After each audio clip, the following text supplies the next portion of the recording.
the species, the human being. Now, I wanted to tie that in with the spiritual activity that goes on, because it's relevant. It turns out to be very relevant to what I've just said. Okay, so now he says, we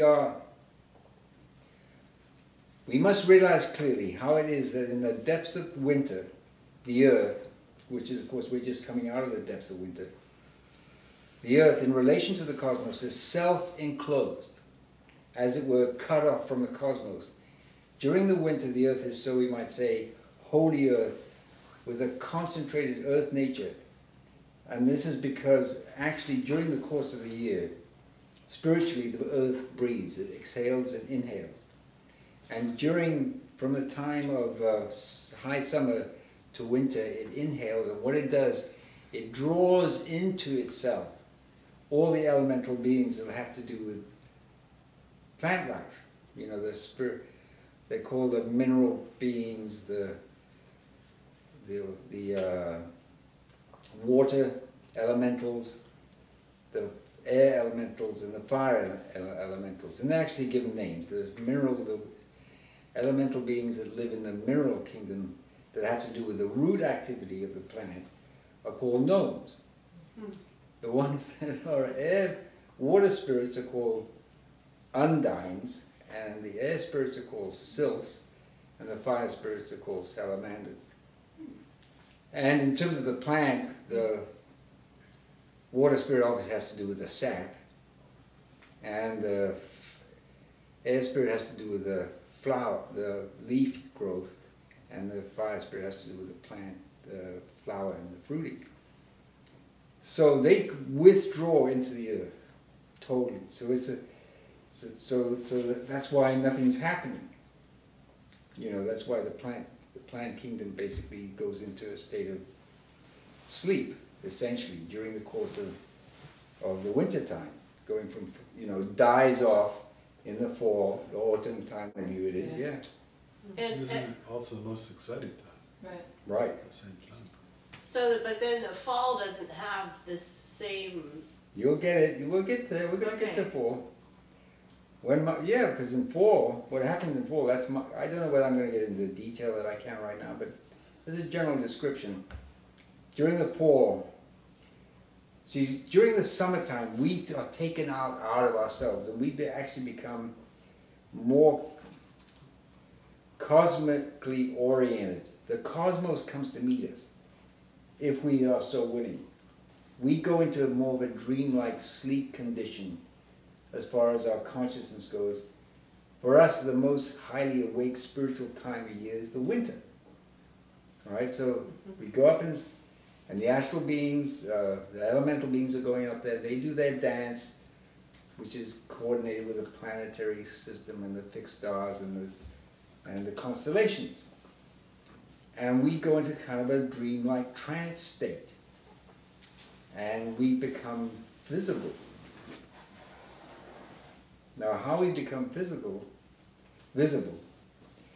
we become visible as spiritual beings to the spiritual eyes of the spiritual hierarchies, because we start to glow like the earthworms do in the summer. We actually a glowing beam, and it's a majestic sight. And this has to do with the sulfur activity. However, because Ahriman has a particular affinity for the sulfur process, he becomes attracted to us as we're out in the cosmos.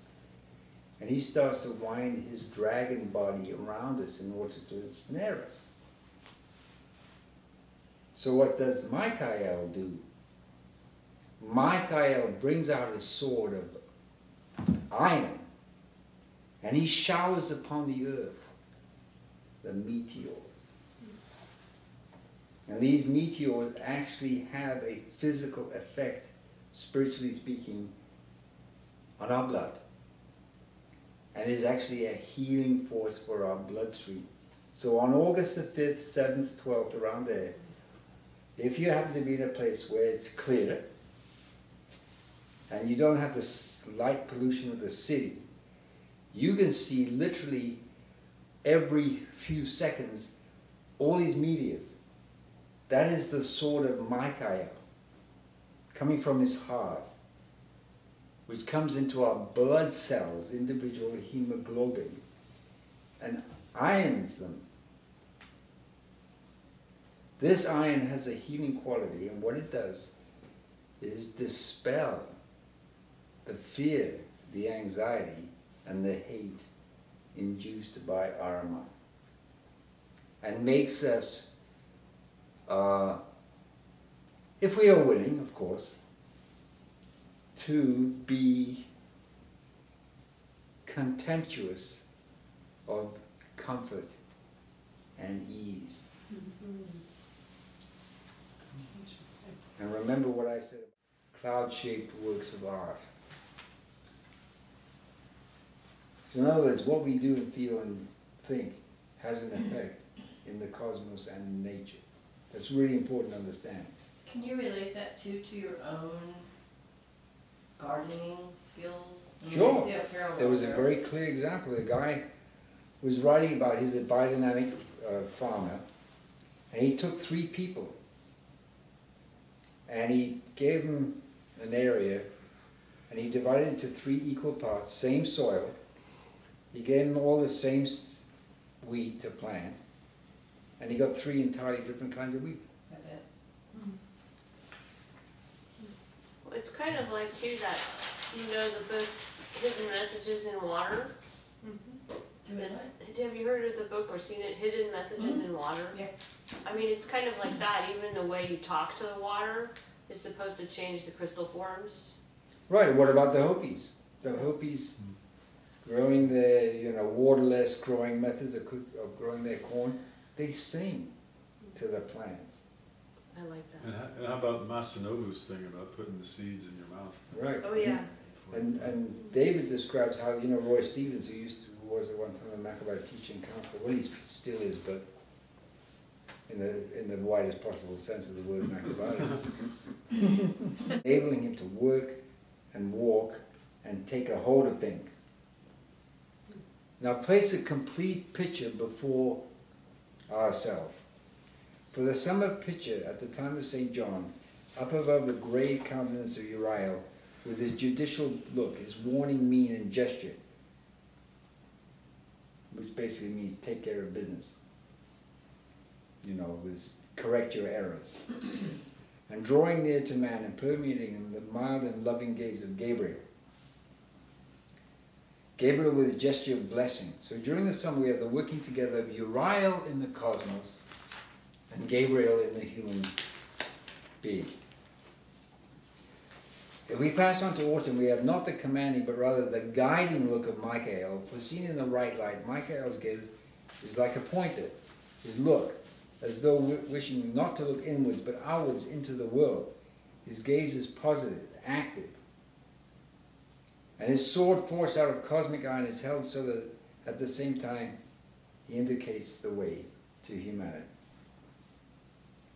This is the great picture above.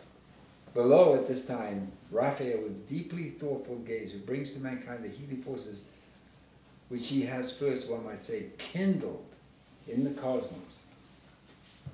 Raphael with deep wisdom in his gaze, leaning on the staff of Mercury, supported by the inner forces of the earth.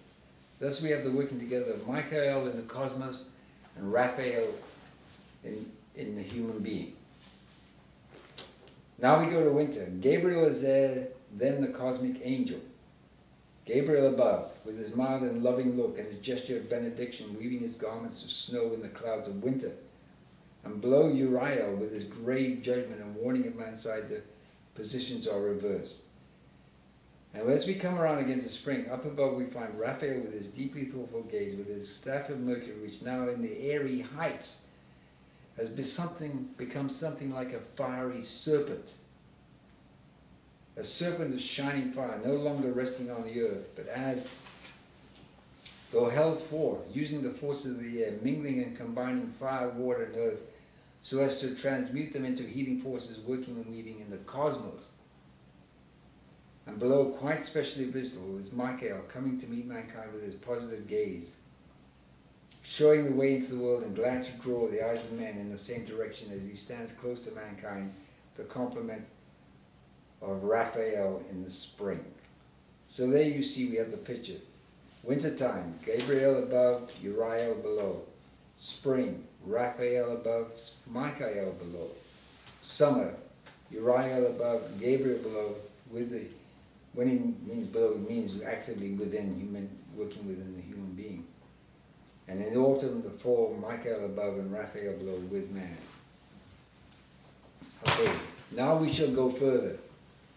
We have seen how the heavenly powers with golden pinions, the archangels, permeate the universe in harmony, working and living within one another, but that is not all.